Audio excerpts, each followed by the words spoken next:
Bueno, am,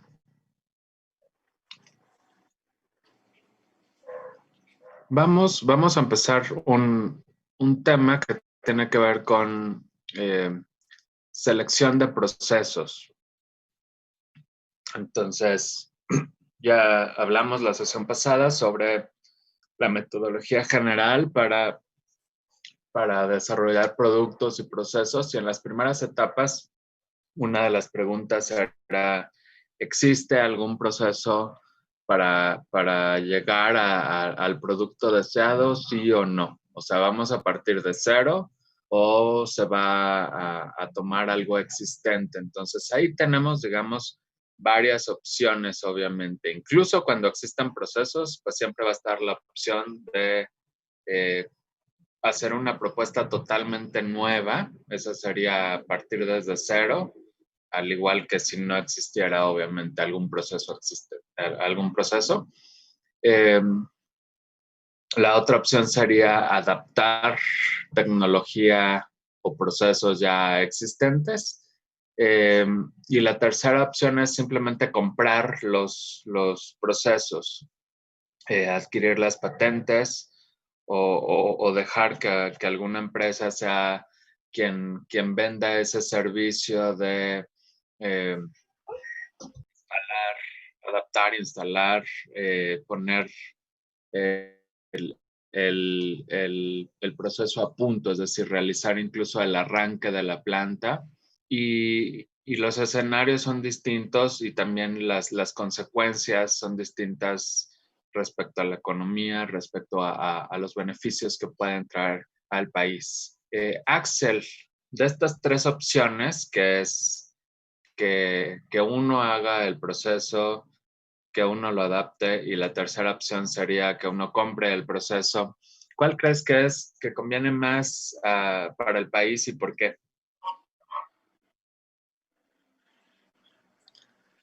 Pues el que lo compre, ¿no? El, Porque pues va a ser lo... ¿Cómo? el que compra uno el proceso es la mejor opción. Sí, o sea, pues el que lo compra, pues va a ser como, quiero pensar yo, que va a ser como que lo que va a hacer un impacto, ¿no? O sea, porque ya va a ser lo que ya está construido, de tal manera que pues va a funcionar para su uso y posteriormente a eso pues se le va a dar una utilidad y pues va a seguir generando, ¿no? Eso será lo mejor para el país. Entonces, de acuerdo con Axel. Tomás, ¿estás de acuerdo o en desacuerdo? Yo creo que, bueno, desde mi punto de vista, lo mejor sería diseñar el proceso uno mismo, Ok, porque, sí. bueno, creo que, como lo había dicho usted en clases anteriores, aprende más uno del proceso y además, pues, por ejemplo, si yo estuviera diseñando un proceso, pues ocuparía a lo mejor a algunos compañeros de cercanos para Ok. apoyarme y entonces también les generaría trabajo a ellos. Ok, entonces lo que estás diciendo de ventajas es uno, que el conocimiento se queda en la misma empresa, ¿no? Si estuviéramos hablando de una empresa mexicana, el conocimiento lo va a ir desarrollando, pero también hay justamente la oportunidad o se le va a dar prioridad a mano de obra mexicana para desarrollarlo, y cuando se compra un proceso, si la empresa es extranjera, para empezar, pues habría una fuga de capital si lo vemos a nivel macroeconómico, ¿no? O sea, va a haber una salida de dinero por la compra de esa tecnología, y lo más probable es que esa empresa le dé prioridad a trabajadores, pues dependiendo del país de donde vengan, pero va a atraer sus trabajadores, no va a promover el que se contraten trabajadores mexicanos, ¿no? Si habláramos de una empresa mexicana versus una empresa del extranjero. Axel, ¿te convencen estas afirmaciones o no? Pues más o menos, es que mi idea, no sé, era como comprar el producto y a partir de ese producto, pues no sé, o sea, me supongo que cuando sale, bueno, casi cuando ¿Comprar siempre el sale un producto producto nuevo o al comprar el mercado. proceso? ¿Cómo? ¿Comprar el producto o comprar el proceso? El proceso. Ah, el proceso. Se escucha comprar el Entonces, producto. pues Entonces, comprar el obviamente, producto, digo, el proceso. entonces, un error de palabra. Pero pues, yo digo que pues a lo mejor lo compras y ya una vez que lo compras encuentras una falla y en esa falla es en lo que a lo mejor se puede trabajar dentro de la empresa mexicana, así como lo menciona, y pues obviamente ahí sigue habiendo trabajo para todos, pero pues obviamente ahora crearías ese producto mejorado, vaya. O lo Bueno, harías de esa está bien. manera.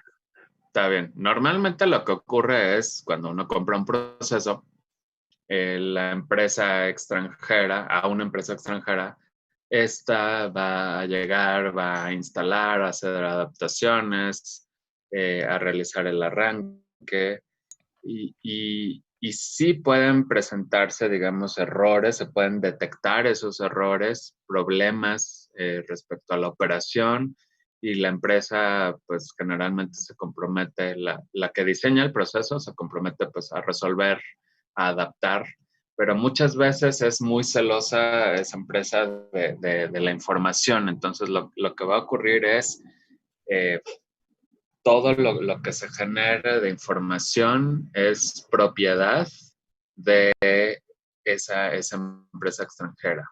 La información tiene un valor muy, muy alto. Les va a permitir a ellos generar otros procesos, diseñar otros procesos, hacer otras propuestas. Y no sé si me siguen escuchando o otra vez se trabó. Karina, ¿se escucha? Sí, sí se escucha. Bueno, es que mi pantalla volvió a pasmarse, entonces ya no sabía si seguía hablando con ustedes, bueno, dirigiendo las palabras o qué, pero bueno. Eh, entonces decía, la información es algo de alto valor porque permite justamente poder generar otras opciones de proceso. Incluso cuando ya está el proceso en marcha, a veces el contrato establece que la información de determinado número de años se va a,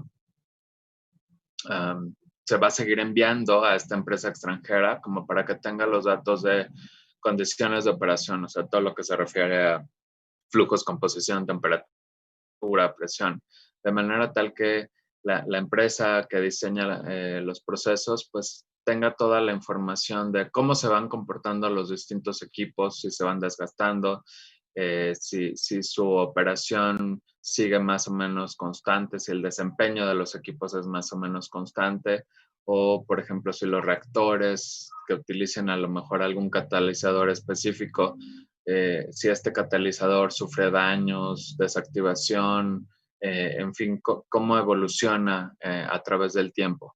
Y también en ese contrato a veces pues establece que la empresa mexicana, quien recibe la tecnología, no puede meterle mano para nada a ningún equipo. O sea, si algo se estropea, si algo se descompone, tiene la empresa que contactar o que contratar para la reparación correspondiente a la empresa extranjera. Entonces se vuelve, hay una dependencia fuerte de la empresa que diseña, o bueno, de la empresa que compra con la empresa que realiza el diseño. Hay una dependencia que no necesariamente permite condiciones adecuadas como para que se retome la tecnología, ¿no? Entonces es proteger, obviamente, la propiedad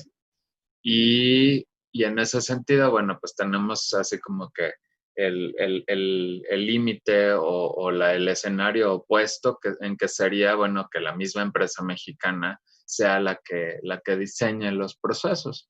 Eh, Sin embargo, bueno, para eso se requiere mano de obra calificada, mano de obra preparada, ingenieros que sepan diseñar y no necesariamente hay a veces esas firmas de mexicanos que desarrollan la tecnología. Entonces, cuando uno quiere ya poner en el mercado algún producto, pues está en esa disyuntiva entre qué hago, ¿no? Yo creo el proceso, lo compro, o algo intermedio que sería realizar una adaptación, investigar sobre procesos existentes, realizarle mejoras, modificaciones y lograr implementarlo. Pero pues también se requiere mano de obra calificada. Entonces, a veces ante la parte de, bueno, si se tiene un grupo de profesionistas con experiencia, pues a veces lo que se decide es la opción de comprar la tecnología, ¿no? Entonces están esas tres opciones y cada una tiene ventajas, puntos a favor, otros puntos en contra. De manera ideal, pues uno diría, pues para México lo que conviene es que las empresas mexicanas desarrollen tecnología y que la inversión sea también de mexicanos. Pero ya la realidad es más complicada y entonces a veces tenemos otros escenarios, otras opciones. Bueno, entonces en esa parte de que nosotros tenemos esas tres opciones para llegar al proceso, les voy a compartir pantalla. En ese contexto, pues va a ser muy importante en cualquiera de los casos definir la capacidad de la planta. Tanto si vamos a nosotros desarrollar el proceso como si lo vamos a comprar, tenemos que definir el nivel de producción de la planta. En ese sentido es la capacidad.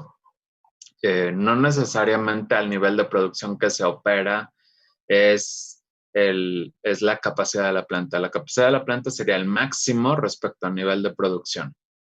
Y siempre hay un margen, ¿no? Siempre se va a estar produciendo por debajo del nivel de capacidad de la planta. Tendríamos también que conocer las características de esa capacidad de producción. La capacidad de producción puede ser regida por el mercado, puede ser cautiva o algo intermedio que es la semicautiva. Regida por el mercado tiene que ver con que la producción obviamente va al mercado y entonces está en función de cómo el mercado se comporta, cuál es la relación entre oferta y demanda de un producto.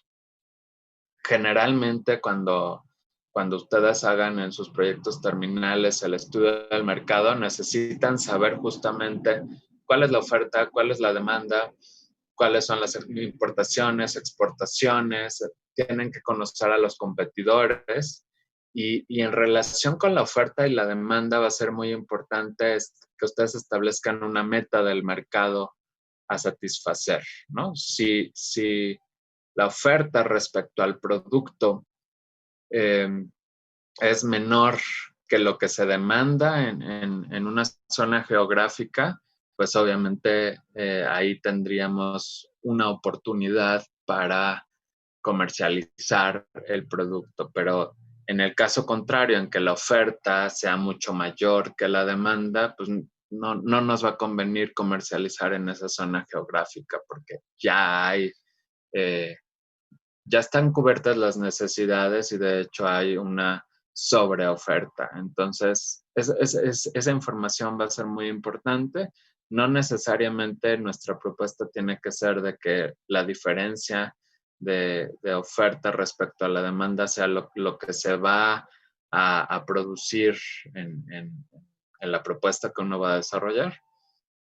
Puede ser un porcentaje de esa diferencia, ¿no? Entonces uno puede decir, bueno, se determinó que se necesitan 100 unidades. Estoy hablando a lo mejor sin sentido respecto a los números, pero de esas 100 unidades solamente vamos a dedicarnos en la empresa a cubrir 20 unidades. Entonces sería el 20% del mercado de la parte libre, de la parte no satisfecha, es lo que se fija como el nivel como la capacidad de la planta.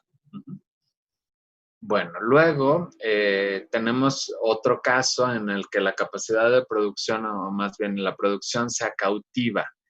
En ese caso sería que la producción no depende tanto del consumidor final, sino ahí va a depender de alguna necesidad o de otro proceso. Entonces, todos los productos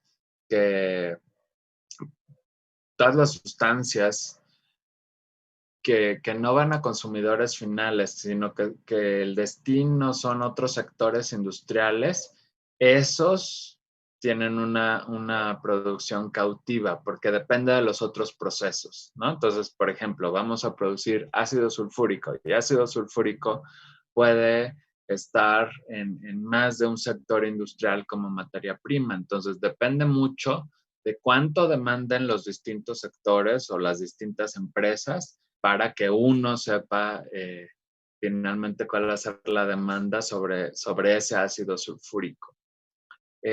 Otro ejemplo respecto a necesidades está ahí escrito en la pantalla, el tratamiento de aguas residuales, ¿no? Entonces, depende mucho de la cantidad. Si ya uno tiene una planta o está planeando instalar la planta, va a depender de cuánta agua se produzca, cuántas aguas negras o aguas contaminadas se produzcan en esa zona geográfica que va a ser lo que se va a tratar. Entonces, es por eso que la producción se vuelve cautiva. No depende tanto de oferta y demanda, sino depende de otros procesos, depende de otras necesidades.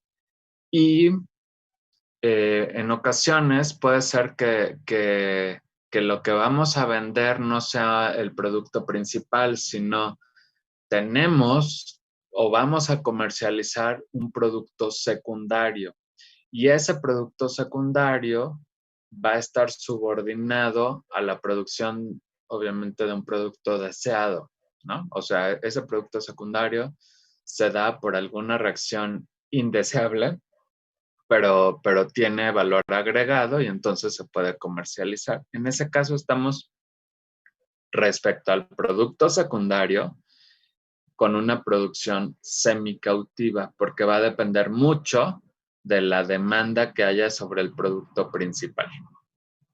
Bien, ¿dudas hasta ahí? Levanten mano o simplemente tomen el micrófono y hagan su pregunta. Bueno, voy a continuar porque no veo manos levantadas. Bien, entonces, relacionado con esto de definir la capacidad de la planta, también necesitamos conocer cuáles son las condiciones del mercado en distintas escalas o niveles. A nivel local, es decir, a nivel de una población pequeña, que puede ser un pueblo, una ciudad, a lo mejor varias ciudades, aunque bueno, tenemos entonces nivel local, nivel regional, que involucraría pues a lo mejor varias ciudades, lo que estaba diciendo, varios estados. Ajá. A nivel nacional, ¿no? Si decido que puedo comercializar en todo el país, o si ya involucra varios países, pues a nivel internacional o mundial. Entonces necesito conocer la información del mercado en estos distintos niveles. ¿Se comercializa o no en una población? ¿Se comercializa o no en varias ciudades o en varios estados? ¿Se comercializa o no en un país? Y bueno, ¿cómo está la oferta? ¿Cómo está la demanda? La competencia, el nivel de producción de la competencia, para que finalmente pueda yo determinar la capacidad del proceso que estoy proponiendo. Entonces, de esa información es que puedo tomar decisiones sólidas, decisiones bien justificadas, ¿no? Si a lo mejor yo veo la oportunidad de comercializar exportando, pues no es nada más que sea porque a mí me gusta el proyecto y siento que mi empresa va a crecer muchísimo. no es nada más esa parte como de que le guste a uno lo que está haciendo o que la empresa tenga ambición. Necesita uno conocer los números para decir, ok, hay un potencial adecuado como para comercializar a nivel internacional en tal región del mundo. Los números así lo indican y obviamente habrá que evaluar otras cosas. No es nada más que la oferta sea mayor que la demanda. Perdón, al revés. Que la oferta del producto sea menor que la demanda. También tienen que ver los precios, ¿no? Donde voy a comercializar, por eso es importante conocer la información de la competencia. ¿Cuáles son los productos que, aunque no sean idénticos, se va a considerar como la competencia? ¿Qué precio tienen? Yo al producir puedo, o bueno, la empresa en la que estoy trabajando, ¿no? Al realizar la producción, puedo fijar un precio similar o incluso un precio menor para que los clientes me prefieran, o mis costos de producción son tan altos que entonces nunca voy a poder ofrecer el precio que por lo menos da la competencia, ¿no? Todo eso lo tengo que considerar. Bueno,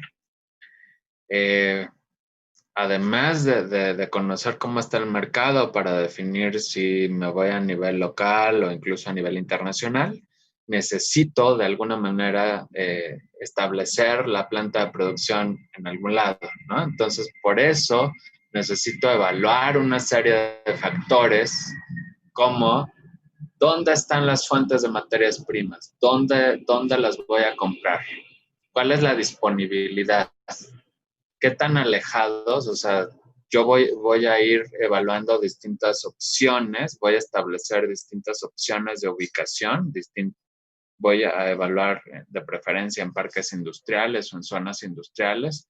Estos parques industriales, ¿qué tan lejos están de las materias primas o, bueno, de las empresas que me van a ofrecer las materias primas para mi proceso?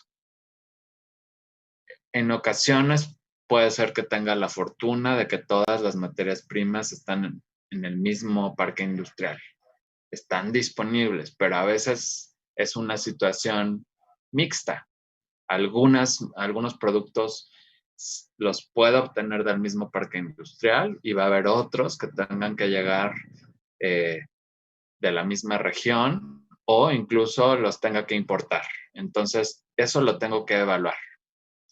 La otra opción, pues, es obviamente dónde está el mercado de los productos, a dónde voy a comercializar. Entonces, es dónde obtengo materias primas y a dónde voy a dirigir los productos a comercializar, el principal o los secundarios. Cuestiones climáticas pueden ser también importantes porque pueden afectar lo que es el proceso. Entonces, pues tengo que ver en el lugar, hay inundaciones, es un clima seco, tengo que conocer muy bien el proceso, se afecta si hay una humedad alta o no. Celia, levantaste mano. Sí, profesor, es que quería dar un ejemplo, si me lo permite. ¿Bien? Claro, por favor. Uno de mis tíos trabaja en Bimbo y entonces estaba la planta aquí, hacían unas galletas. Entonces se llevaron la planta a Guadalajara y entonces la masa ya no les quedaba igual. Tuvieron que cambiar las condiciones de la masa para que la galleta se volviera a hacer como se hacía aquí, y era por el clima. Claro. No, Sí. no, excelente, excelente, ¿no? Entonces, en un ejemplo aparentemente simple, ¿no?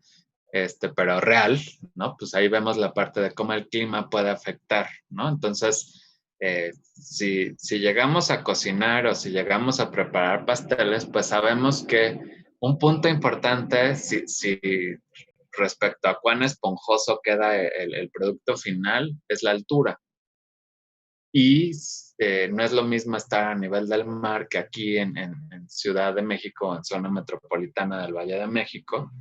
Y en ese sentido, pues sí hay que hacerle cambios, ¿no? Pero puede haber otros factores, o sea, en algunos casos puede ser simplemente la diferencia de alturas o la presión atmosférica, en otros casos la humedad, en otros casos las temperaturas que hay ahí, ¿no? Respecto a las temperaturas de los equipos, ¿no? Si yo necesito calentamiento en algunos equipos y decido irme a un clima relativamente frío o muy frío, pues voy a gastar más en combustibles o en energía en el clima frío que si me voy a un clima templado. Entonces, si bien no necesariamente es el factor principal para ubicar, sí le tengo que dar un peso y tengo que considerar los factores climáticos. Bueno, otras características del sitio, físicas, geográficas, eso puede ir ligado también respecto a riesgos, ¿no? O sea, por ejemplo, es una zona sísmica, necesito entonces considerar a lo mejor elementos extra durante la construcción de la planta, ¿no? Necesito a lo mejor reforzar los soportes o cimientos de distinto tipo dependiendo de cómo está el terreno. O necesito saber qué tan cerca estoy del río y si habría riesgo de inundación cuando el río crece, ¿no? Esas cosas las tengo que ir conociendo para tomar buenas decisiones y no después llevarme sorpresas desagradables. ¿Cómo están las comunicaciones? Ya es un lugar donde yo estoy evaluando colocar la planta, ya es un lugar bien establecido, desarrollado o está en proceso. ¿Cómo puedo obtener tanto las materias primas como comercializar? ¿Por qué vías? ¿No? O sea, puedo utilizar vía aérea, vía marítima, varias vías terrestres, cómo están las carreteras, cómo están las vías férreas para poder tener las cosas en tiempo y forma, o sea, al menor tiempo posible, pero de manera segura. ¿Cuál es la disponibilidad de energía en ese lugar? ¿Qué tipos o qué opciones de fuentes de energía hay disponibles? Y también el suministro del agua. Va a haber, se va a tomar de un río, hay pozos en esa zona industrial, hay la posibilidad de, no sé, captar lluvia, captar agua de lluvia, en fin, todo eso lo tengo que evaluar. Otros factores están del lado derecho. ¿Qué voy a hacer con el agua que utilice en el proceso? Hay ya en la zona industrial una planta de tratamiento de aguas. Podría simplemente enviar a esa planta de tratamientos las descargas del proceso o voy a tener que construir una planta de tratamiento de aguas. Una vez que el agua ya sea tratada, ¿a dónde se va a dirigir? ¿A un río? ¿Se va a inyectar en algún lado? ¿Se va a almacenar? ¿Qué destino va a tener esa agua? Existe mano de obra en la zona, tanto calificada como no calificada, y a veces va a ser el mayor reto respecto a la mano de obra calificada. Los ingenieros que estén a cargo de la operación del proceso, ¿de dónde van a venir? Los puedo simplemente contratar en la misma zona geográfica donde esté la planta, o necesito hacer el proceso de reclutamiento en otra ciudad y pedirles que se vayan a vivir a una zona cercana a la planta. Y lo mismo con la mano de obra no calificada. Generalmente las zonas industriales y las plantas están construidas lejos de ciudades, ¿no? Aunque a veces la ciudad empieza a crecer tanto que entonces al final queda en medio o bueno, ya como parte de lo que llamamos la ciudad, ¿no? Entonces, bueno, ahí obviamente hay riesgos. Tengo que evaluar también si hay restricciones legales. No va a ser lo mismo estar en un país que en otro. La normatividad o la legislación no es la misma, entonces tengo que conocer de las distintas opciones si hay mayores restricciones o no respecto a descargas, tratamiento de aguas, de residuos sólidos, si hay algún estímulo gubernamental por la implementación de ese proceso, eso me conviene, me va a favorecer. Esos estímulos generalmente tienen que ver con donaciones de los impuestos que la empresa paga. Pero bueno, tengo que conocer toda esa parte de tanto si hay estímulos como también si podría haber impuestos para la empresa al momento de ubicar la planta en determinado lugar. Y otros factores sociales y políticos que impactan en el riesgo respecto a procesos. Una zona, por ejemplo, de alta inseguridad, que a veces va ligado a estos factores sociales, pues puede generar ciertos problemas con los mismos trabajadores, puede generar que a lo mejor estos trabajadores no estén o no se presenten diario a trabajar, sino a veces porque hay ciertos problemas en la zona. O puede haber otras situaciones de inseguridad que entonces o haga que se enfermen o haga que no puedan presentarse. Todo eso lo tengo que conocer. Si hay situaciones de guerrillas, de narcotráfico, todo eso va a afectar a la larga la operación o la producción y lo tengo que evaluar. Obviamente voy a preferir lugares de alta seguridad respecto a esa situación. Entonces, por eso necesito también ver cuáles son aspectos de protección y de seguridad. Bueno, entonces eso era para ubicar. Ahora, respecto a seleccionar un proceso, tanto si es el proceso que uno desarrolló como las otras opciones de tecnología ya desarrollada, pues necesito evaluar de cada opción qué tan flexible es el proceso, qué tan flexible, o sea, hay posibilidades de adaptarlo, hay posibilidades de implementarlo, va a operar igual si lo instalo en Ciudad de México que si lo instalo en París o si lo instalo en alguna otra población, o justamente las cuestiones climáticas pueden afectar el proceso. La operación ¿es continua o es en lotes respecto al proceso diseñado o a las opciones de proceso? Y eso comparado con lo que yo estoy proponiendo de nivel de producción de la planta. Es decir, normalmente si tengo niveles de producción relativamente altos, lo que voy a preferir es un proceso que opere de manera continua, porque de esa manera voy a lograr ese nivel de producción. Entonces tengo que ver que haya esa compatibilidad entre el modo de producción y lo que yo necesito producir. ¿Cuál es el control involucrado en el proceso? Se requiere un alto nivel de control, ya eso lo habíamos mencionado respecto a la controlabilidad del proceso.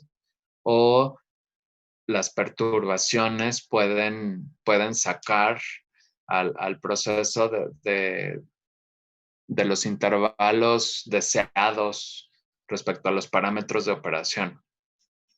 ¿Cuáles son los rendimientos? ¿No? Generalmente se prefieren procesos con altos rendimientos porque tener bajos rendimientos implica tener más desechos, más productos secundarios respecto a un proceso que tenga altos rendimientos. Entonces, rendimiento, selectividad, todo eso va a ser muy importante. ¿Hay alguna dificultad técnica para la operación respecto a los distintos procesos? ¿En cuál necesitaría mano de obra altamente calificada? Porque implica a lo mejor mayores gastos. Y obvio, todo lo tengo que ver como en un contexto de análisis costo-beneficio. A lo mejor implica mayores costos, pero voy a tener productos de mucha mayor calidad, menores, una menor merma. Entonces, es lo que tengo que evaluar. No simplemente voy a decir, no, esto es muy costoso. No, bueno, esto es muy costoso, pero ¿cuáles son los beneficios? ¿Cuáles son los requerimientos de energía de cada opción de proceso? ¿Qué servicios principales y auxiliares se requieren? Eso va ligado obviamente a costos. ¿Se pueden desarrollar, hacer desarrollos futuros o adaptaciones futuras? ¿O es un proceso que prácticamente no se puede tocar, ¿no? Que no se puede ampliar, no se puede modificar? Eh, Eso también va ligado respecto a la flexibilidad del proceso. ¿Y qué riesgos y peligros involucran cada opción del proceso? Voy a preferir situaciones en las que no haya accidentes, en las que no haya estos peligros, ¿no? Entonces, eh, respecto a la materia prima de cada opción de proceso, también es importante ver cuál es la disponibilidad. Ya lo habíamos mencionado también respecto a la ubicación, no solo en el presente o en los últimos años, sino también en el futuro. Y eso va muy ligado a si las materias primas son renovables o no renovables, además de dónde se obtienen. Eh, Habría un riesgo, si la materia prima la importo, habría un riesgo por cuestiones a lo mejor sociopolíticas, de que en un futuro me dijeran, pues ya no se puede realizar la importación, o resulta que es un recurso no renovable, y necesito conocer de alguna manera el tamaño de las reservas como para decir, bueno, ¿por cuánto tiempo me pueden dar esa materia prima? O mejor, cambio de proceso y voy a preferir materias primas totalmente renovables. Se requiere un procesamiento previo de las materias primas. Lo que me van a vender siempre lo tengo yo que tratar, o ya me van a dar una materia prima con la pureza adecuada para que entre, para que uno pueda alimentar el proceso seleccionado. ¿Cuáles son los requerimientos de almacenamiento? A lo mejor necesito cierta temperatura, necesito refrigeración, y todo eso implica, bueno, la parte de servicios auxiliares al proceso. ¿Hay algún problema respecto a manejo de materiales? O sea, ¿hay riesgos? ¿Podría haber accidentes respecto a las materias primas, o todo es seguro? Entonces, en las distintas opciones de proceso me fijo no solamente en las operaciones unitarias, sino en qué características tienen las materias primas. También me voy a fijar en cada opción de procesos en las características o las propiedades de los desechos y los productos secundarios. ¿Cuánto en cada opción de proceso se va a obtener de productos secundarios y de desechos? ¿Tienen estas sustancias algún valor como para comercializar? ¿O de plano hay que tratarlas o hay que confinarlas? ¿Cuál es el destino? Para estas sustancias, ¿hay mercados potenciales o usos? A lo mejor hasta el momento no se ha implementado un uso, y justamente esa puede ser un área de oportunidad para innovar. Veo cuáles son sus propiedades y podría, aunque hasta el momento se considere como un desecho, proponerlo como materia prima, convencer a otras empresas o a otros sectores industriales o a la misma empresa de que se vuelva materia prima de otro proceso. Si decido desechar o no hay de otra más que desechar, se requiere o no el tratamiento, porque implica un proceso extra. Y cualquier otro aspecto ambiental de estos productos secundarios y desechos. ¿Cuál es la ecotoxicidad, la toxicidad respecto a salud humana? Puede reaccionar con alguna sustancia presente en el ambiente, generando problemas mayores, problemas ambientales mayores. Entonces ya nos fijamos en las operaciones, en la materia prima, en los desechos, en los productos secundarios. Ahora nos vamos a fijar de los equipos, de cada uno de los equipos, cuál es la disponibilidad, dónde los venden. Ajá. ¿Cuán lejos están del lugar donde voy a localizar la planta? La empresa llega y realiza adecuaciones, la instala, o nada más llega y entrega y yo bueno, la empresa de uno tiene que realizar la instalación, la adecuación.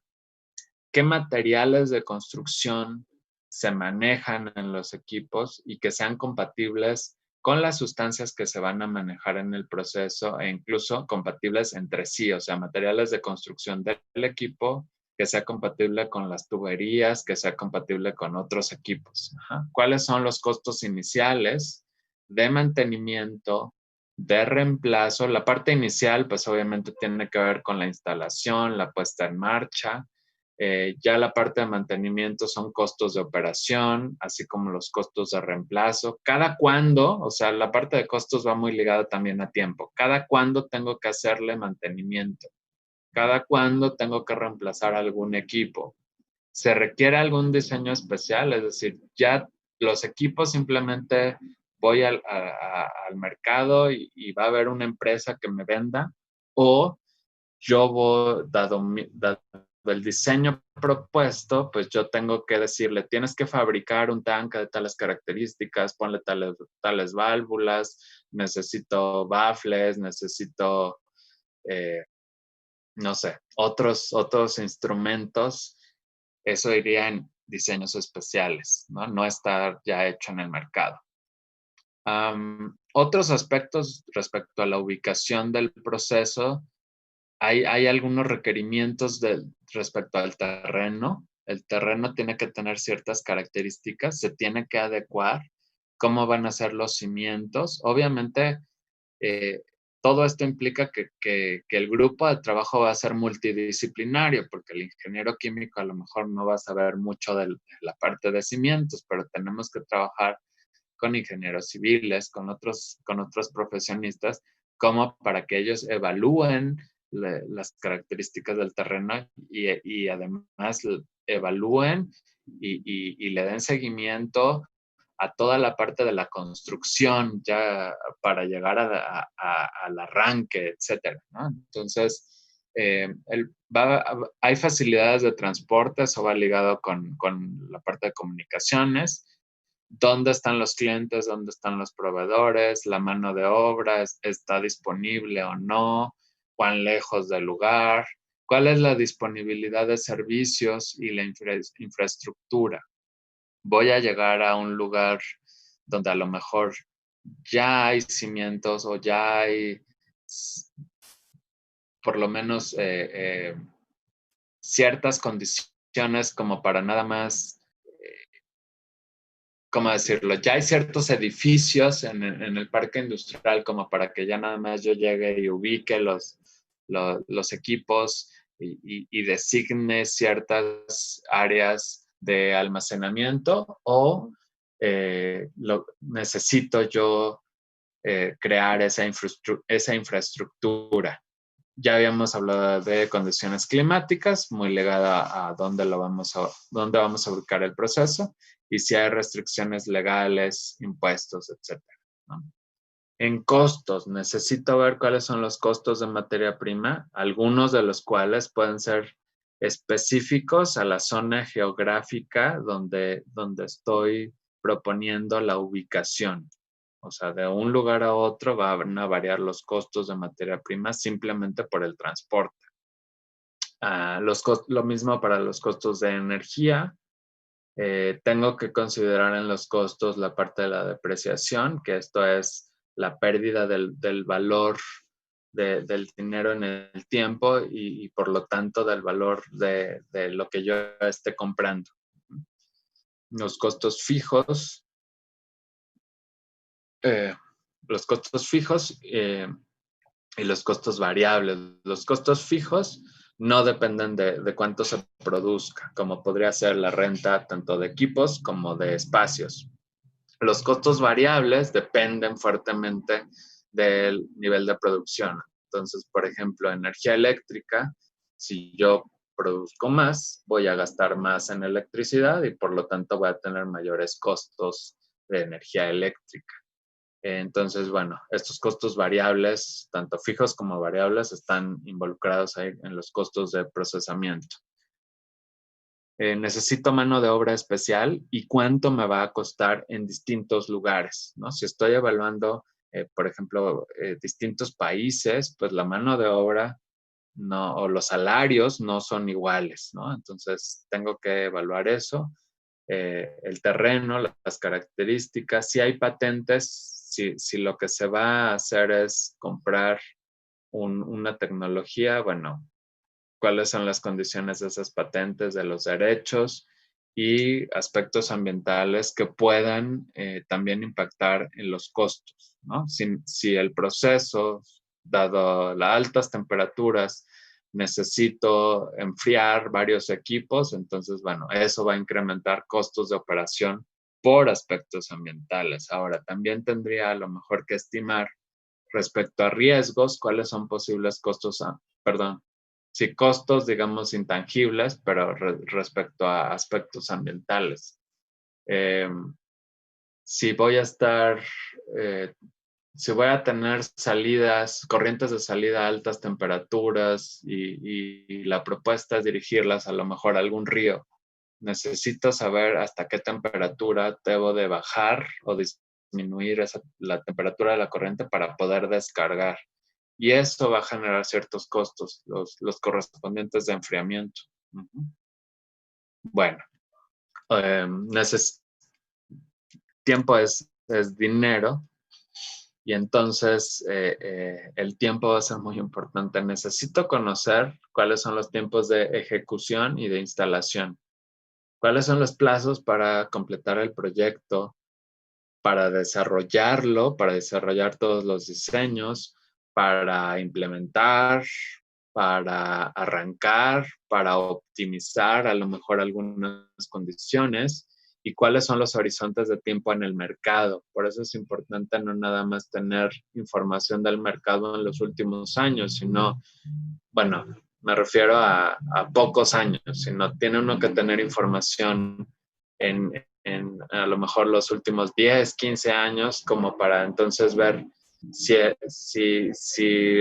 la demanda del producto, por ejemplo, va aumentando, o porque podría ser que uno dijera, en el último año la oferta de los productos está por abajo de la demanda, pero resulta que si lo veo a largo plazo, de alguna manera la demanda de ese producto va a ir disminuyendo. Entonces, eventualmente podría ser que ya no haya un potencial, que ya no haya tal demanda para el producto y ya no me va a convenir a mí comercializar. Entonces, por eso necesito hacer proyecciones basándome obviamente en los últimos años, 10, 15 años, de cómo se ha comportado el mercado y cuáles son las tasas de interés, que eso tiene que ver con el valor del dinero en el tiempo.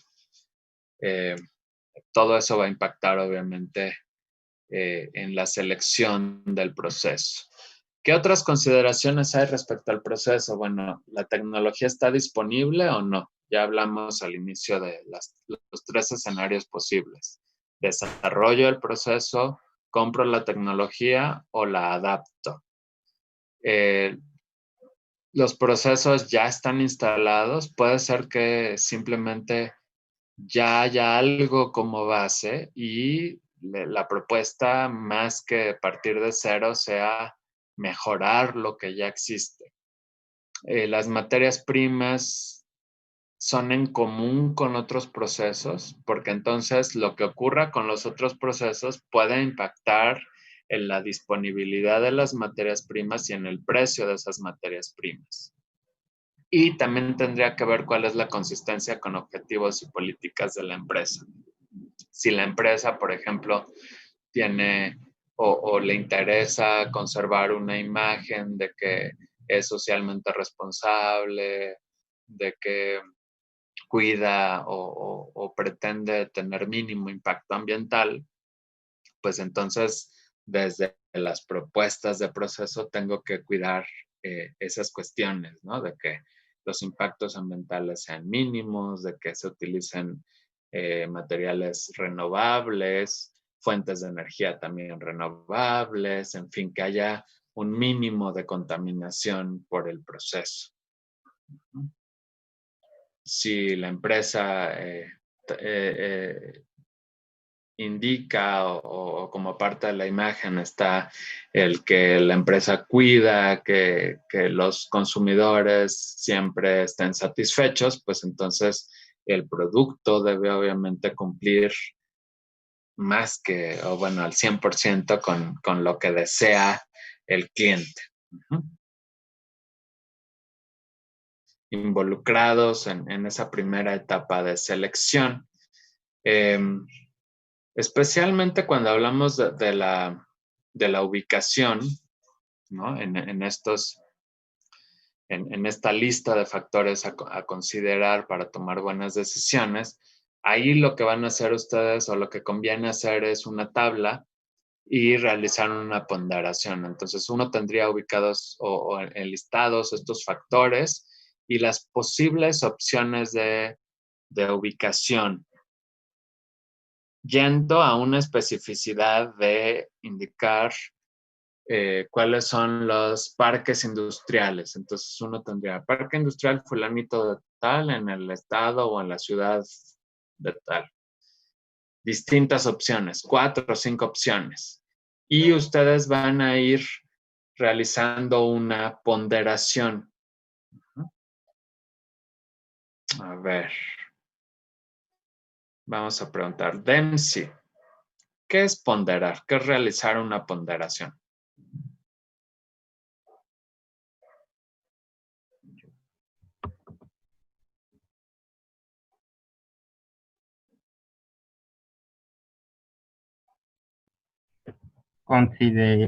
Examinar algo. Examinar algo. Generalmente, por ejemplo, en los cursos, a veces uno utiliza ese término, ¿no? La ponderación para determinar la calificación final será la siguiente. Considerar y evaluar. Y evaluar, más o menos. Betsabe.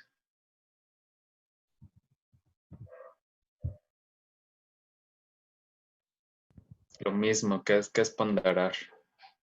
Pues como bien dijo Dempsey, pues es una examinación, podría ser una comparación. No.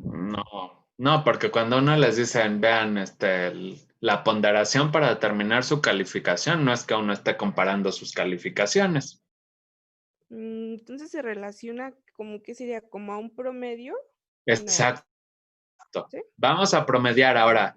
Cuando uno en un curso determina sus calificaciones finales, ¿le da el mismo peso a todo? ¿Betsabe? No. No, ¿verdad? Uno, ¿qué les indica en los programas? Bueno, ¿qué se supone que uno les indica? Sí, cada factor a evaluar tiene un determinado porcentaje, ¿no? Que a final de cuentas, al sumarlo, pues será el total, ¿no? El 100%. Exactamente. Eso es realizar una ponderación.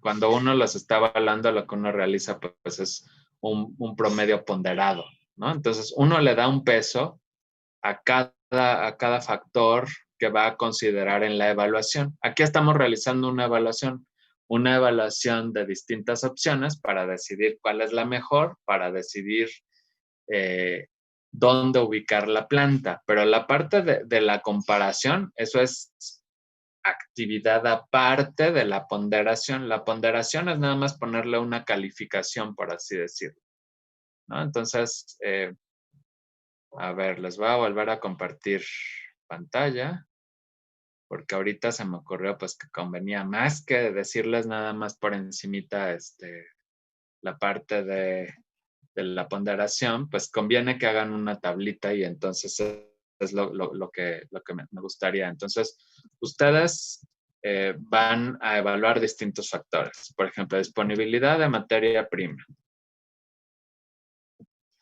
para cada opción. Y entonces ustedes tendrían aquí opción 1. Obviamente en lugar de opción 1, más bien ustedes estarían escribiendo parque industrial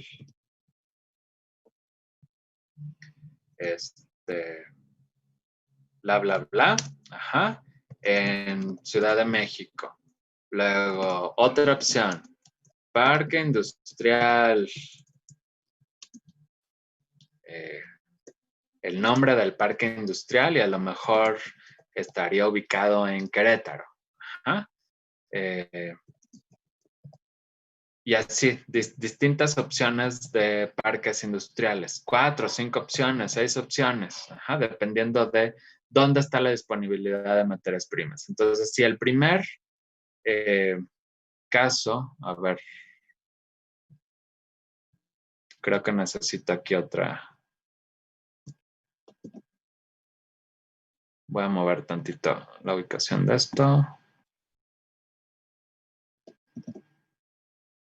Necesito aquí indicar justamente la ponderación o el peso de cada uno de los elementos. Entonces, disponibilidad de materia prima a lo mejor es algo muy importante en el proceso por los costos. Y entonces yo digo, bueno, eso va a tener un 30% de peso. La ponderación es un tanto arbitrario. ¿Qué valor, qué porcentaje lo voy a considerar? Podría poner aquí porcentaje y entonces ya nada más pondría aquí 30. Eso es un tanto arbitrario porque depende mucho de las características de su proceso. Entonces, ustedes tienen que, obviamente, darle mayor peso a lo que va a tener un mayor impacto en los costos. Ajá. A lo mejor, no sé, por ahí dicen, bueno, seguridad va a ser otro elemento, le voy a dar un peso del 10%, ¿no? Entonces, van a tener distintos factores, no necesariamente todos los de la lista que yo les había indicado. ¿Dónde quedó aquí? Los de ubicación. Y ustedes además podrían agregar otros. Ajá, entonces ustedes dirían, bueno, eso es a lo mejor lo principal.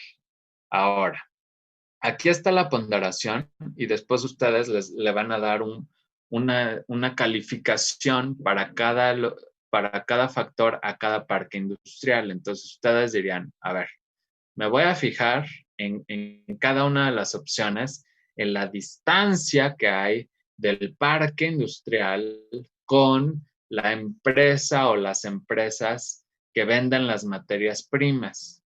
Y entonces, el parque industrial que tenga la distancia más cercana, le voy a poner la calificación de 10, ¿no? Entonces, si esta es la más cercana, le pongo, por ejemplo, la calificación de 10. En realidad, para llegar a esa calificación de 10, pues a lo mejor yo tengo ahí, a ver, yo quiero... Ay, soy lento, soy malo para utilizar el PowerPoint mientras están ustedes aquí en la clase, pero bueno. Ya a estas alturas supongo que ya están acostumbrados. Entonces, lo que yo estaría evaluando son distancias. Ajá, distancia del parque industrial, le puse ahí www, a la empresa que obviamente está ahí vendiendo materias primas, a la empresa de materias primas. Entonces, a lo mejor esa distancia es de 2 kilómetros, es la más cercana.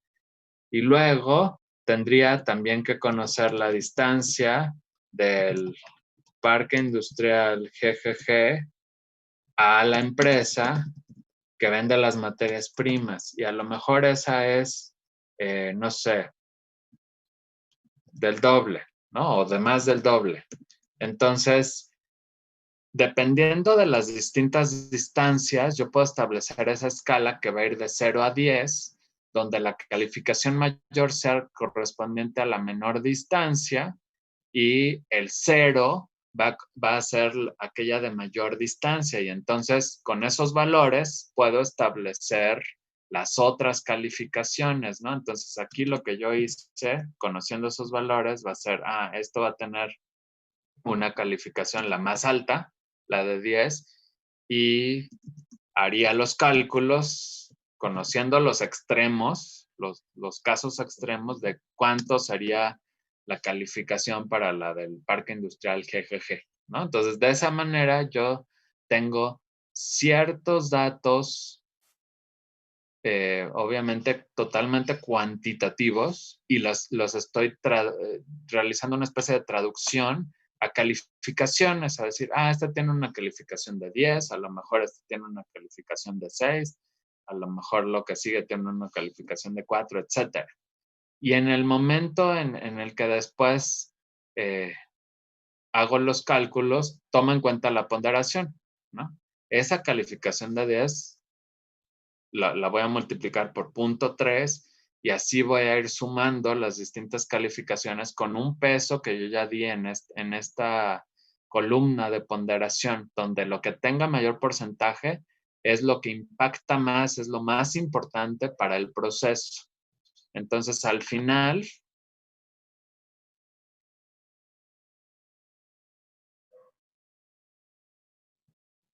ya que tengo todos los factores, su ponderación, y aquí ya tengo calificaciones, pues necesito determinar los totales, ¿no? Entonces, para el parque industrial WWW, pues ya a lo mejor, ya haciendo los cálculos, obtuvo un 8.4. El parque industrial GGG tuvo un 7. El siguiente tuvo un 6.5. Ajá. Y entonces ya con esas calificaciones yo digo, pues yo veo que con esta ponderación conviene más la ubicación en el parque industrial WWW y es la que elijo. Bien, ¿dudas respecto a esta parte de ubicación?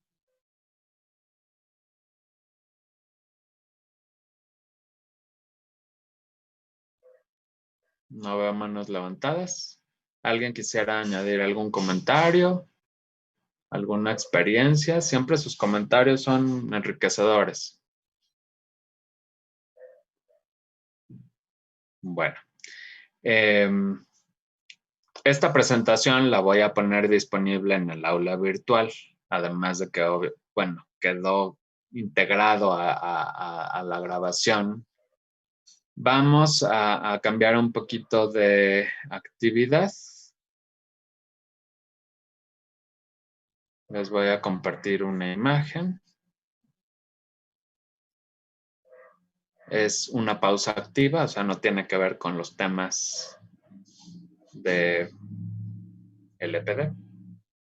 Entonces, tengo ahí una imagen y las instrucciones están en la parte superior. Encuentra el error.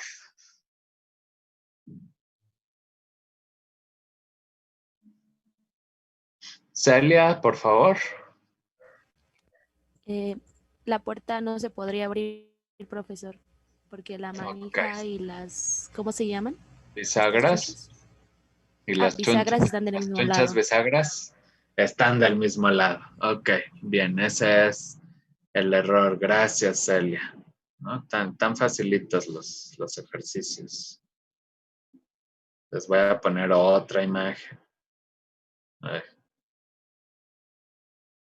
Me hago bolas entre los distintos archivos que tengo abiertos, pero bueno. ¿Qué número hace falta?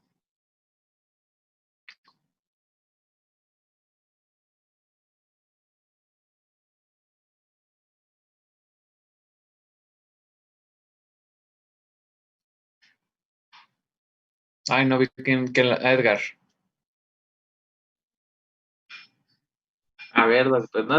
¿Es el 25, no, doctor? ¿Es el 25? No, ¿o sí es el 25? Es el 25, ¿no? ¿Por qué? A ver, ¿por qué? Explícanos por qué y luego ya vemos si sí o no. No sé. Que yo lo hice por la tabla de multiplicar del 5, doctor. La tabla de multiplicar del 5, o sea, tú multiplicaste el 5 exterior por el 5 del centro y dijiste eso da 25. Sí. Ajá. Pero entonces, ¿por qué 20 por 5 no da 4? Sí. Bueno, es que ahí lo dividí. Ahí lo dividiste. A ver, entonces ahí falta algo. Carla, ¿tu respuesta? Yo también iba a decir que es 25. O sea, tú dices que tienes coincidencia en la respuesta. Luego creo que Jesús Jesús, ¿coincides o no? No, No, ¿por qué? porque las de la parte de arriba al multiplicarse por 5, y si te vas diagonal te va a dar el resultado que es 10. Es decir, 2 por 5, 10. Y por ejemplo, el que está diagonal, bueno, a 180 grados con respecto al 15, es 3 por 5, 15. Por ejemplo, 4 por 5, 20. Y así. Okay. Entonces, lo que nos estás diciendo es, hay una diferencia, o sea, tenemos que ver los que están en la parte superior, en el hemisferio superior. Esos números se multiplican por el 5 y en diagonal nos dan los números del hemisferio inferior, ¿cierto? Sí, bueno, hasta cierto punto sería nada, ajá, en algunos casos, porque en el 5, sí, ¿Sí? en el, ajá, Y entonces, ¿cuál sería el número que hace falta? bueno, aquí es diagonal, bueno, yo digo no en el hemisferio como tal, el de arriba, pero ahí, en ese caso, 2, 3, 4 por 5, sí, sería 1, ¿no? No, sí. 1. 1 sí, ok. Exacto. El número que hace falta es 1 por la cuestión que nos acaba de explicar Jesús. Gracias, ¿no? Entonces, ya sea que veamos que los números que están en el hemisferio superior son los que se multiplican por el 5, o otra manera de verlo es los números que están abajo son divididos entre el 5, ¿no? Y en diagonal, 15 entre 5, 3, 20 entre 5, 4. Entonces, 5 entre 5 sería 1. Entonces, ahí es muy importante la parte, digamos, de la explicación. Si consideramos que va a haber una diferencia respecto a esta horizontal, pero todo depende de la explicación, de cómo justifiquemos, porque a lo mejor podríamos, o sea, para ser válida la respuesta de Edgar y de Carla, tendríamos que justificar que entonces la diferencia entre la operación, entre cómo realizamos la operación matemática, que estuviera dada por esta diagonal. Si esa diagonal da la diferencia, entonces diríamos, ok, pues los números que están a la izquierda de la diagonal, si son los que están, digamos, como el 4, pues sería 4 por 5, 20, 3 por 5, 15, 2 por 5, 10. Y entonces sí sería válido pensar en que 5 por 5, 25. Entonces, aquí, digamos, las dos opciones, las dos respuestas, como no hay mayores restricciones en el enunciado, las dos respuestas son correctas siempre y cuando justifiquemos cómo estamos tomando la situación. Bien, gracias. Varios habían tomado la respuesta de 1. Dempsey, ¿por qué dijiste 5? A ver, eso está interesante. Vamos a escuchar a Dempsey. ¿Por qué el resultado tendría que ser 5 aquí?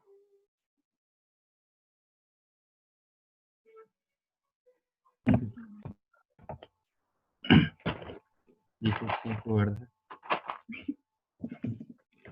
Es que yo lo que agarré, la parte de arriba, iba como 2, 3, 4.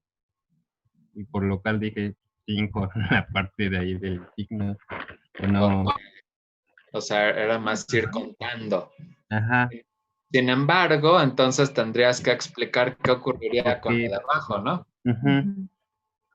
Y ahí faltaría esa explicación.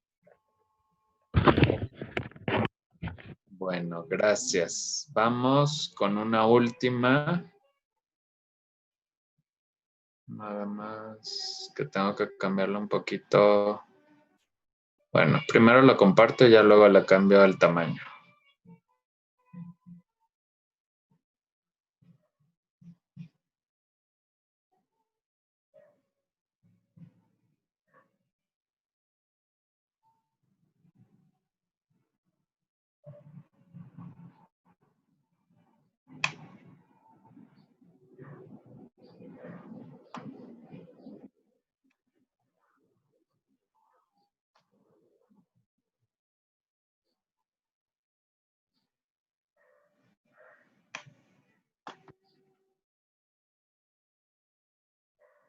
Bueno, ahí creo que más o menos. Uy, ya lo volví a regresar.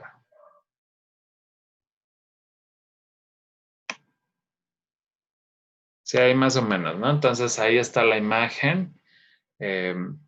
Dice, ¿conoces el reloj floral de Villahermosa, Tabasco? Edgar, ¿nos ayudas a leer el texto, por favor?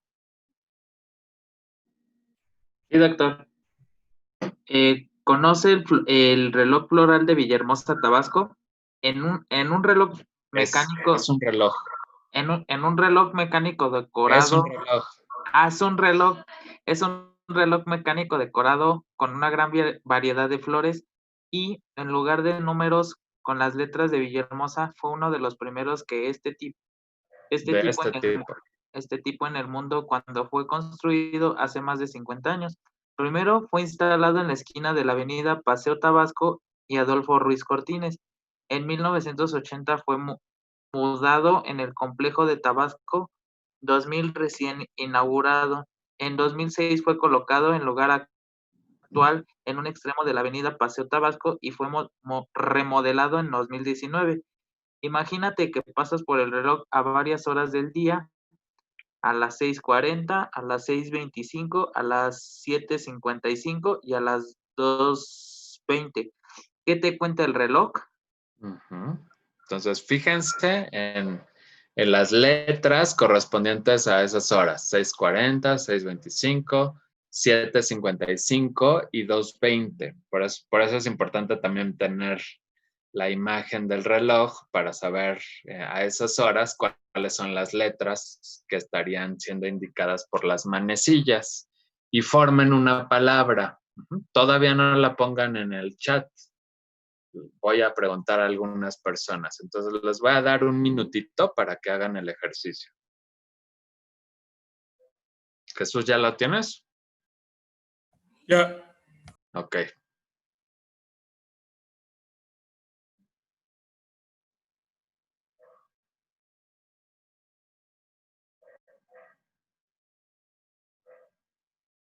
Ahí mantengan manos levantadas.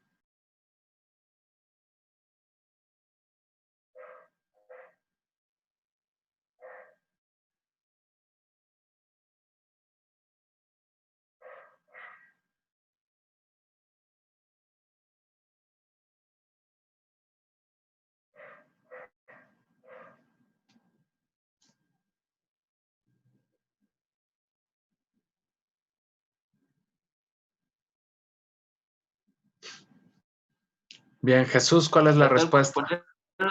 ¿Memorias? Memorias, así es. Perdón, Edgar, ya hasta dimos la respuesta.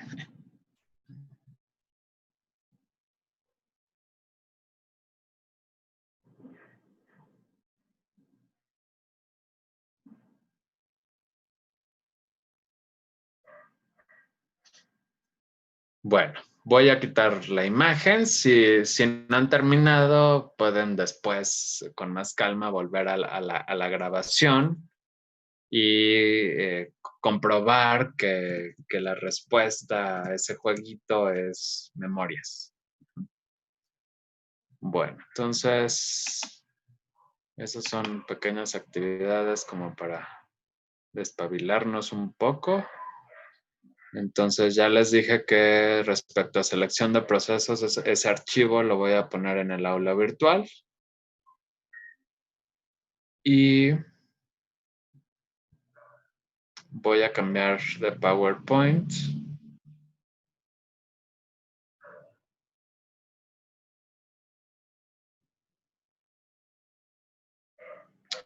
Vamos a continuar con información que tiene que ver con heurísticas para diseñar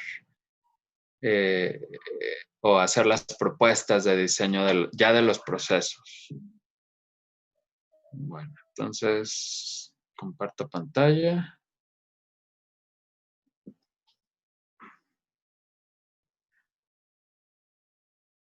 Bien, del libro de Douglas queda como tarea que vayan abordando los capítulos 4, 5 y 6.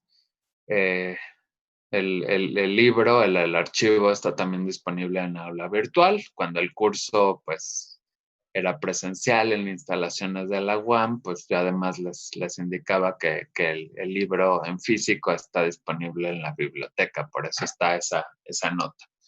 Bien, el diseño de procesos lo vamos a comenzar a realizar, o sea, esta propuesta de equipos de operaciones unitarias la vamos a comenzar con el corazón del proceso, con el núcleo del proceso, que son los reactores.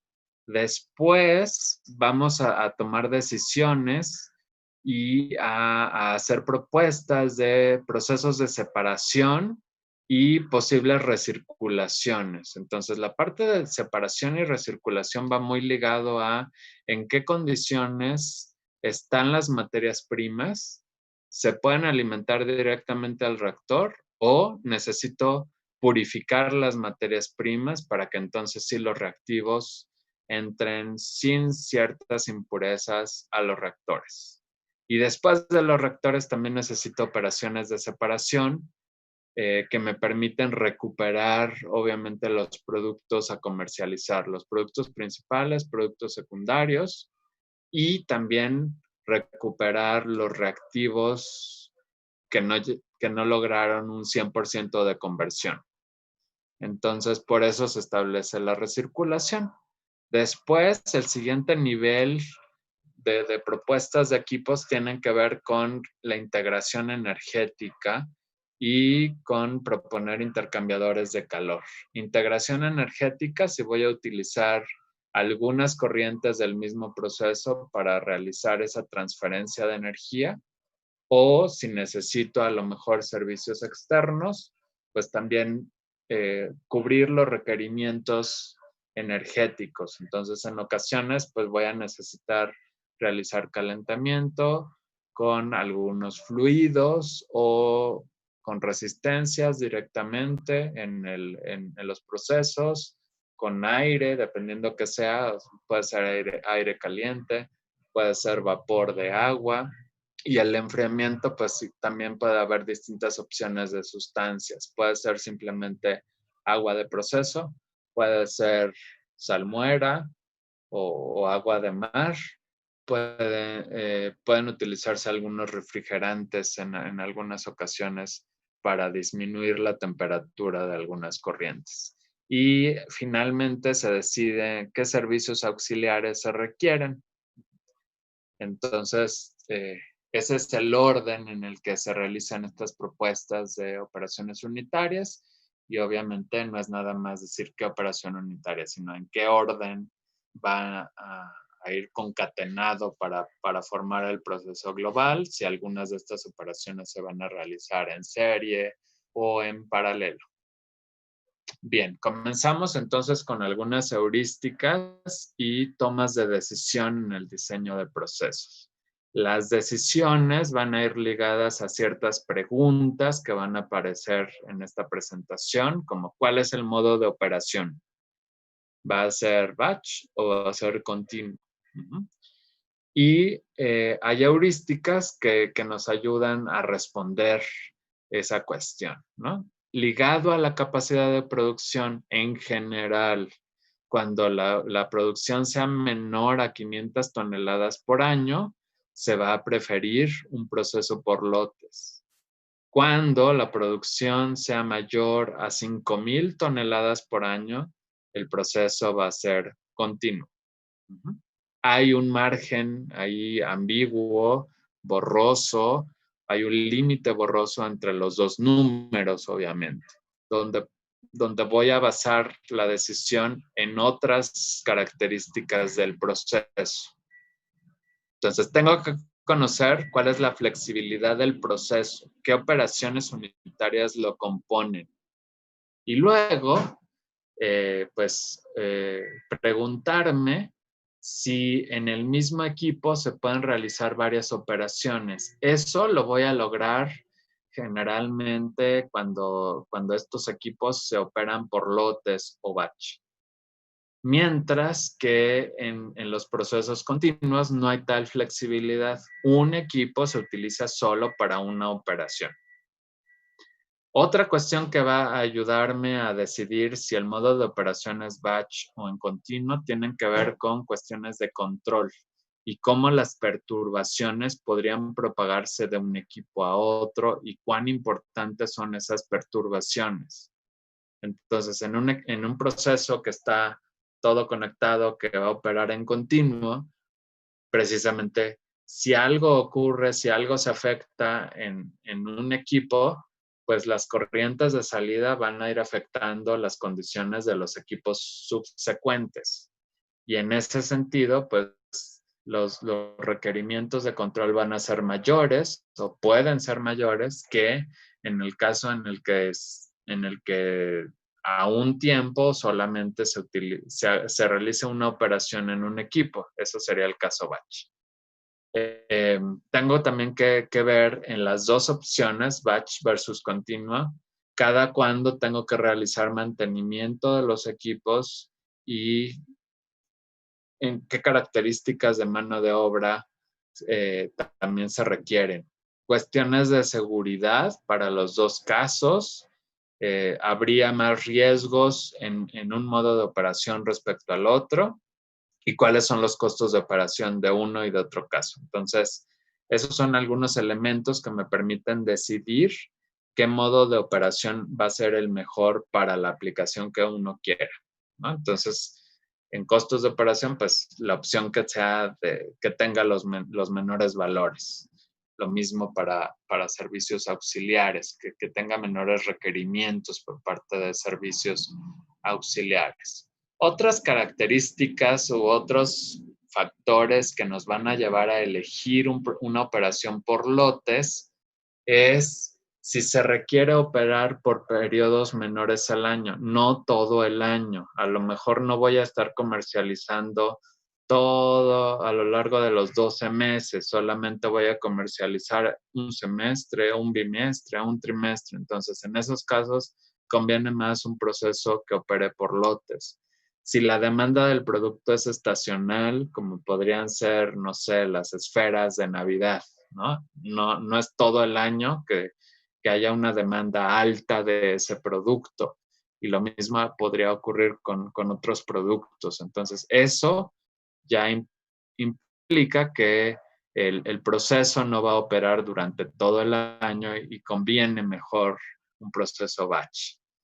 Lo mismo si la materia prima está disponible solo en algunas épocas del año, preferiría el modo de operación batch, aunque obviamente hay procesos en los que aunque la materia prima no esté disponible todo el año, pues se almacena para que el proceso subsecuente sí opere todo el año. Están esas opciones.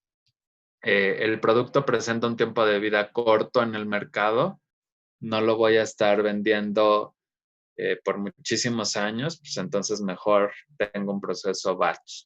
El precio es superior, ¿no? O sea, ahí se refiere a comparar el precio del modo de operación continua versus el precio relacionado con operar en modo batch. Voy a elegir siempre lo de menores costos. Si la reacción principal es muy lenta, eso tiene que ver obviamente con cinética. A ver, ¿por qué? No veo los nombres. Daniela, que el tener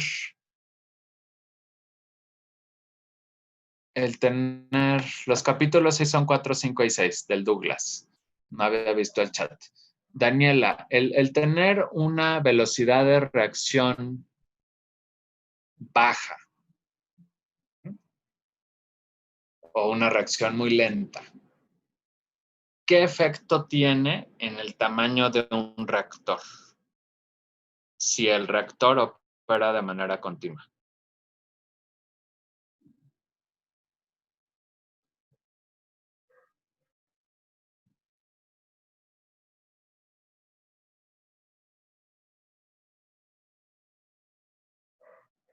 Daniela, si estás por ahí.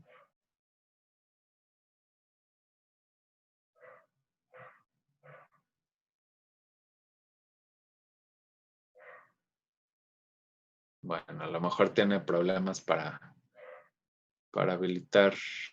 Ok, no sirve el micrófono, pero en el chat, por favor, escribe. ¿Cuál es el efecto sobre el reactor de tener una velocidad de reacción baja, pequeña?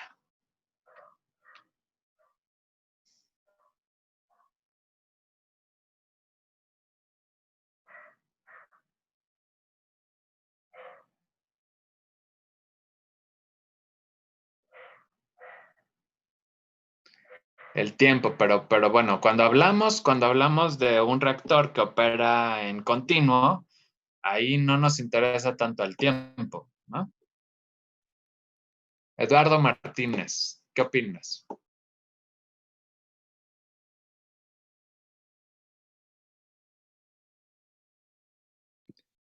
Supongo que afectaría en el volumen, ¿no? Del reactor. Exactamente. Si estamos hablando de un reactor que opera de manera continua, una velocidad de reacción baja, ¿qué va a ocurrir con el volumen de reactor? ¿Va a ser grande o va a ser pequeño? Eduardo. ¿Pequeño? ¿Va a ser pequeño? Si es pequeño, entonces tiene un tiempo de residencia pequeño.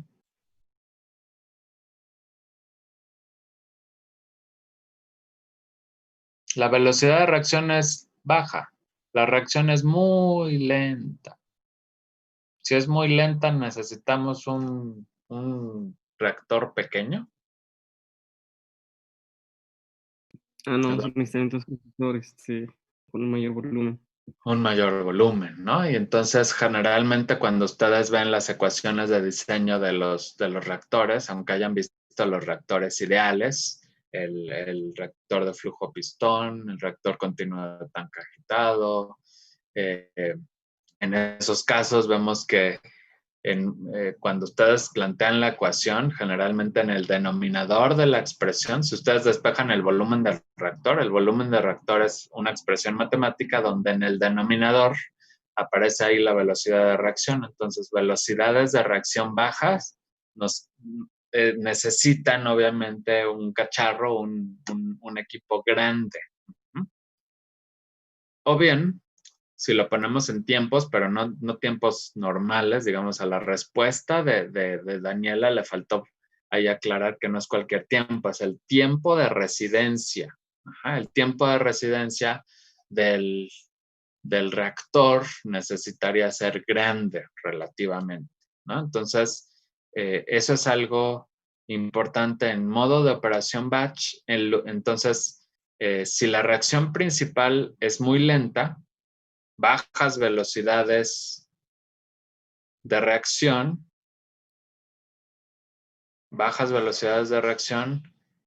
dado que nos daría como resultado reactores muy grandes, entonces mejor vamos a realizar el proceso en un reactor donde podamos esperar simplemente. Y entonces por eso es que elegimos esta operación en modo batch.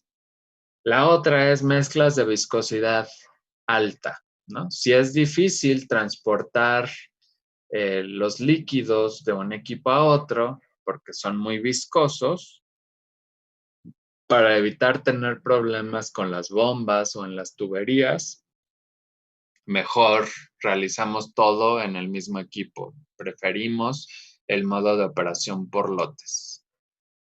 Bien, entonces ya hemos dicho, el proceso lo vamos a realizar desde el núcleo, estableciendo primero el sistema de reactores. Ojo, esta palabra de sistema tiene que ver con que los reactores están bien organizados y puede ser más de uno. Y vamos a decidir si van a estar operando en paralelo, en serie. Hemos dicho también que a veces necesitamos sistemas de separación. También son sistemas porque no es un solo equipo, son varios equipos. Sistemas de separación antes de los sistemas de reactores y después de los sistemas de reactores.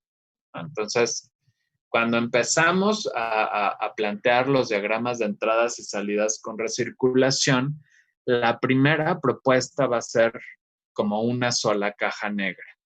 Vamos a tomar como base una de las rutas de reacción del proceso, una de las rutas de síntesis.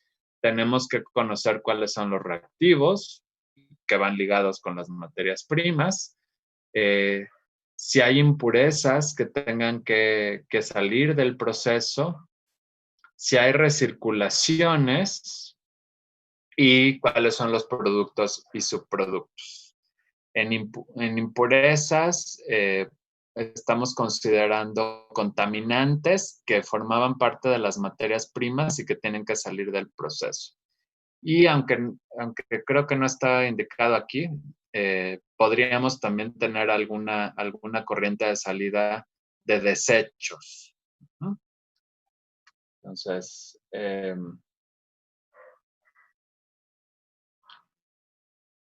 en esa primera propuesta, simplemente vamos a establecer todas las corrientes, todas las entradas, todas las salidas y las posibles recirculaciones, obviamente, de reactivos. En el caso de líquidos y sólidos, la convención en estos diagramas va a ser de que los vamos a dibujar por la parte inferior y por la parte superior vamos a dibujar las recirculaciones de gases o de vapores. Todo gas o vapor, por cuestiones de seguridad, lleva una purga, que es simplemente viene una bifurcación, un bypass de esta corriente que se va a recircular y una parte de esa corriente sale del proceso. Y eso es para evitar condiciones de sobrepresurización. Especialmente si hacemos un balance y nos damos cuenta de que si no sacamos parte de ese gas, habría acumulación de materia en el proceso, pues ahí tendríamos un riesgo, el riesgo de explosión, ¿no? Entonces, para evitar eso, es que tenemos aquí la corriente de purga. Bien, entonces para establecer esas corrientes es muy importante conocer cuáles son los destinos de todas las sustancias. Vamos a empezar a armar una tabla de corrientes del proceso. En esa tabla vamos a tener una columna de todas las sustancias o especies químicas y después vamos a indicar los destinos. ¿Para qué se van a utilizar en el proceso? ¿Son reactivos? Son impurezas que vienen como parte de la materia prima y entonces el destino es simplemente desecharlos. Puede ser un inerte que viene como parte de las materias primas y de igual manera lo vamos a desechar. Pueden ser un reactivo, pero si no reacciona por completo, eventualmente lo vamos a recircular. Puede ser el producto principal y entonces el destino es obviamente la venta. Puede ser algún producto secundario, que también el destino es la venta. O un producto secundario que vayamos a recircular. Si estuviera en estado vapor o gas, tendríamos que además purgarlo.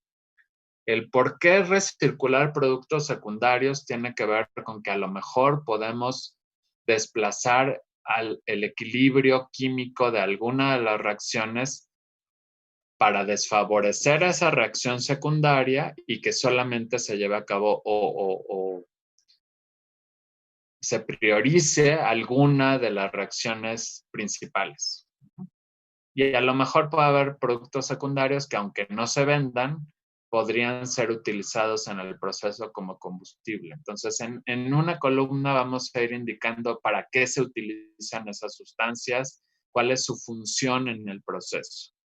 Y dado que los procesos de separación que vamos a proponer, siempre como primera opción vamos a considerar destilación ordinaria, conviene tener a la mano ya el valor de ciertas propiedades. Si primero vamos a evaluar si la destilación ordinaria es adecuada para la separación, entonces conviene tener los puntos de ebullición y en general en estas tablas las especies químicas las vamos a ordenar por punto de ebullición.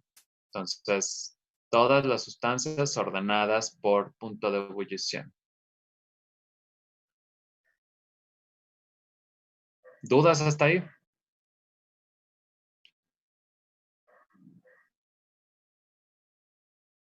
Bueno, entonces continuamos. Decisiones que vamos a tomar al momento de ir diseñando los procesos. ¿Se necesita purificar la materia prima antes de entrar al o a los reactores? Segunda pregunta. Jesús, por favor, lee. ¿Se remueve o recircula una sustancia? Ok, también tenemos que responder eso. Jesús, ¿quién quieres que lea la tercera? Paul. Muy bien.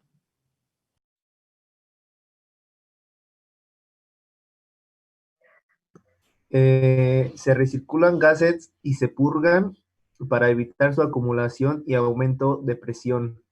Bien, ¿quién lee la siguiente? ¿Selecciona a alguien? Axel. Axel, adelante, gracias. ¿Se recirculan o recuperan productos valiosos? Muy bien. Siguiente, ¿quién va a leer, Axel? Jacqueline.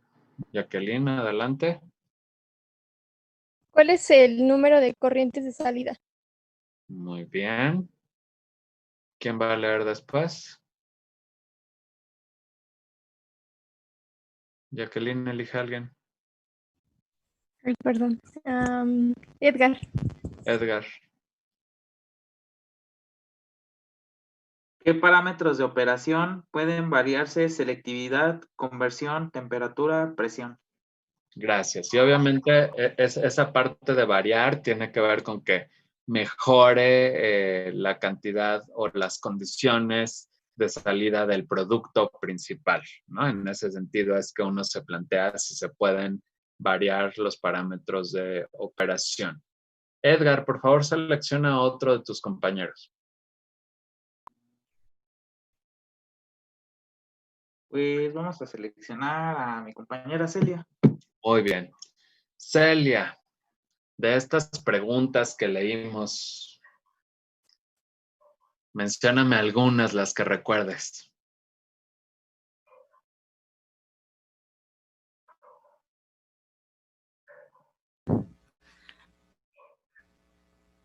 ¿Se recircularán productos valiosos?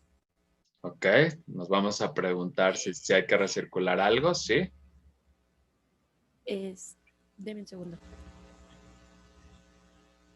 La materia prima se tiene que tratar antes de enviarse a los a la entrada de reactores. A los reactores se va a purificar la materia prima, ¿sí o no? ¿Te acuerdas de alguna otra? Ay. Un segundo. Haz memoria, haz memoria. Que sea memoria, ¿eh? No leerlo anotado. No, profe, no lo anoté. ¿No? Ah, bueno. No, yo no recuerdo más. No. Ya no te acuerdas de más. Bueno, está bien, no hay problema. Gracias, Celia.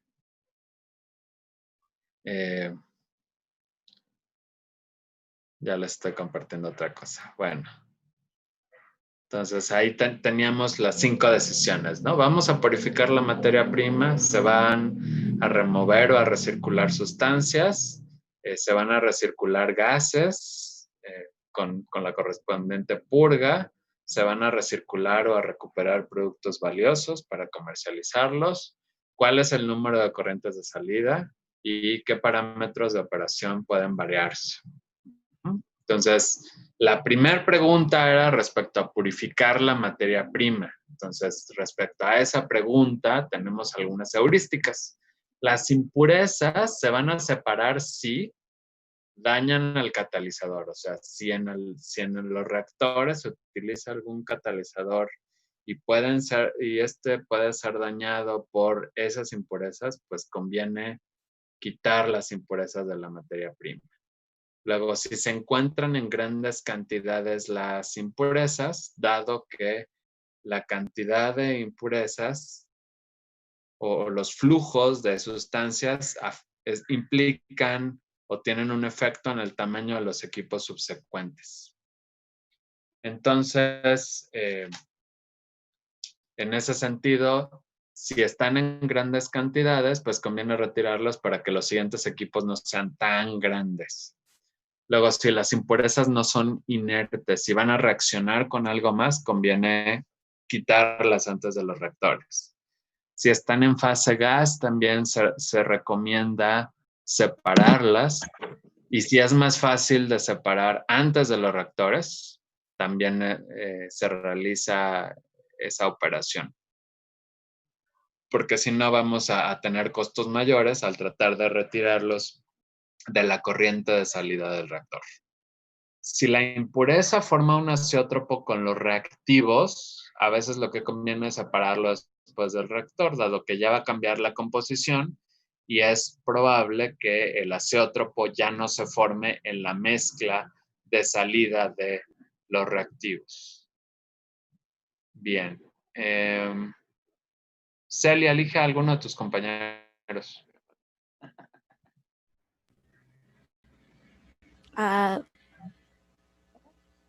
Evelyn Santiago. Ah, no, ya no puede. Ok, Evelyn, recuérdanos qué es un azeótropo.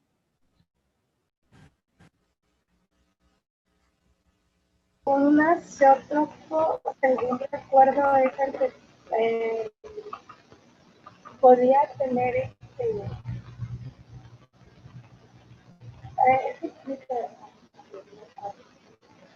se puede poner. No me acuerdo bien. No te acuerdas bien. Uy. No, pero me quiero acordar porque había unos diagramas que habíamos hecho con la doctora Gretchen y hacían como un monito. Entonces en la parte de abajo eso era un azeótropo, pero realmente la definición como tal de multiplicidad. No te acuerdas. Elija otro de tus compañeros para que nos ayude. Eric Sala. Eric. ¿Qué es un azeótropo?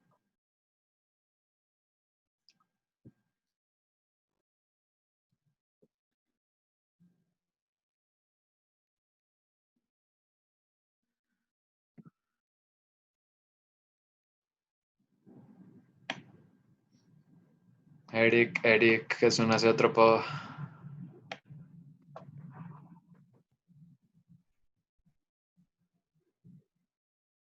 Bueno, Isaí. No me acordaba bien, pero ya lo investigué. Y tiene que ver con que una mezcla binaria huye a la misma temperatura o a una muy parecida.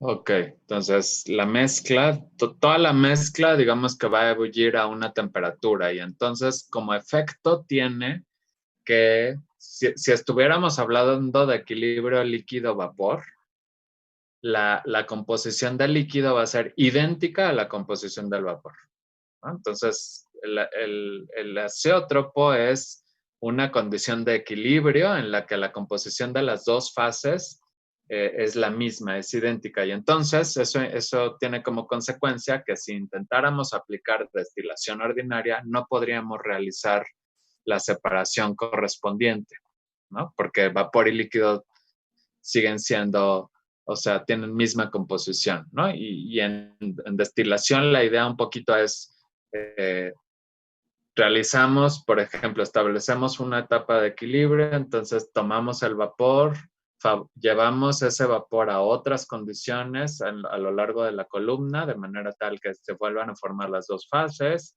ya que tienen composición distinta en el equilibrio, obviamente los más volátiles van a estar concentrados en la fase vapor, volvemos a tomar el vapor, vamos a otra etapa de equilibrio y así vamos enriqueciendo el vapor o concentrándose. Lo que va a ocurrir en el vapor es que los volátiles se van a ir concentrando, mientras que en el líquido se van a ir concentrando los componentes menos volátiles. Entonces, cuando se presenta algún azeótropo, pues el resultado es que ya no se puede realizar la separación o bien es muy difícil, ¿no? Edgar nos decía, es una mezcla líquida de composición definida entre dos o más compuestos químicos que hierve a temperatura constante. Se comporta como si estuviese formada por un solo componente, por lo que al hervir su fase de vapor tendrá la misma composición de su fase líquida. Pues sí. Entonces, eso es un azeótropo. Ahora, no solo es para mezclas binarias, pueden ser mezclas de más componentes, es para mezclas multicomponentes y podemos encontrar azeótropos en otros tipos de equilibrio, aunque lo que más vamos a estar analizando sea equilibrio líquido-vapor. Entonces, si hay formación de azeótropo con los reactivos, lo que nos decía esa heurística era que convenía no realizar la separación previo al reactor o a los reactores, sino esperarse y realizar la separación después de los reactores. Bien, entonces yo espero que esos conceptitos que vieron ya en procesos de separación 1 los tengan, bueno, desde termodinámica, ¿no? Pero los tengan más frescos porque lo que vamos a hacer es ya aplicarlos, ¿no? Entonces, por eso es importante lo que han aprendido en termo, en procesos, en reactores. Esta es una de las UEAs en la que necesitamos conocimientos sólidos y a ir integrándolos, ¿no? Entonces, no está de más si ustedes empiezan a darse cuenta que de termo ya no se acuerdan de todo, o de balances o de procesos, una repasada, ¿no? Esos son los indicadores de que necesitan repasar y tener frescos esos conocimientos. Esa es mi recomendación. Bueno, por el tiempo voy a parar aquí la presentación. Esta presentación también la voy a subir al aula virtual para que todos la tengan. Y quiero saber si de las otras tareas que todavía no revisamos, si se han acumulado dudas o hay algún reto importante al que se están enfrentando. Ya todos los balances quedaron bien resueltos.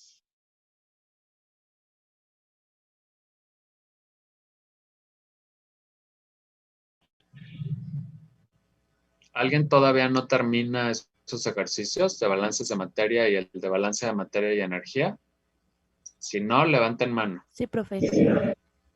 ¿Sí significa que sí ya acabaron? Sí, profe, yo todavía tengo problemas. No, todavía tengo problemas con el de energía. ¿Y qué? Ajá. ¿Y qué consisten esas dificultades? En que tengo que repasar y leer el libro, porque no son como muy, profe. Entonces, yo creo que a mí todavía no lo termino, sí tengo dificultades, pero leyendo mis notas creo que ya lo podré. Está bien, entonces es una buena estrategia, digamos, la de decir necesito repasar un poquito, pero aún así, si en siguiente sesión tú, Celia, o cualquiera de tus compañeros tiene dudas específicas, pues conviene justamente que las abordemos aquí para que también avancen un poquito más rápido. Entonces, detecten si hay alguna cuestión que no queda clara. Puede ser incluso desde el enunciado de no estoy seguro de si el diagrama propuesto corresponde con el enunciado o no estoy seguro si determiné adecuadamente los grados de libertad. Cualquiera de estas cosas lo podemos aclarar en estas sesiones, ¿no? Y lo bueno es que además somos varios y entre todos podemos encontrar soluciones adecuadas, además de que en muchas ocasiones las dudas que tienen uno o dos son compartidas por varios de los compañeros, ¿no? Entonces a veces hasta le hacen un favor a varios de los compañeros al expresar sus dudas. Bueno, todos, a ver, otra vez. Lo que quiero saber es si ya terminaron la lectura de los 3 textos relacionados con economía. Si no han terminado, levanten mano para yo darme cuenta más o menos en cuál es la situación del grupo.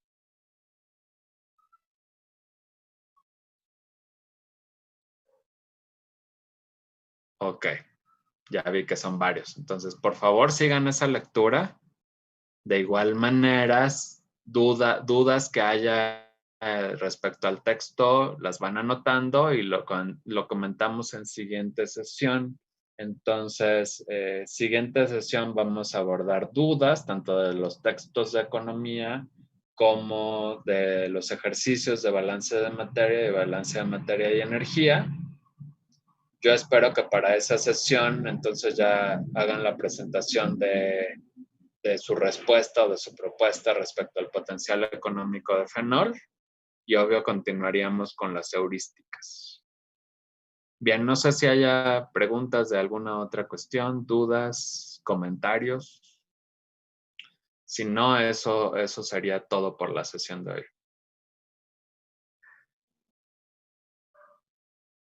Bueno, no vi manos levantadas, entonces